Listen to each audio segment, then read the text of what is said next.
魔法の言葉。上手に逃げよう。山下清。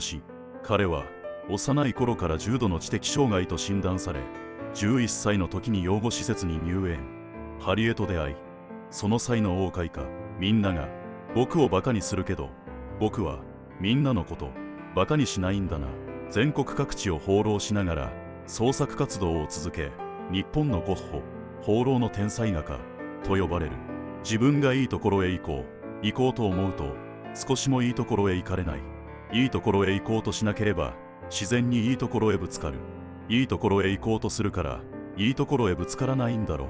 僕はぼーっとしているのがやっぱり一番いいな。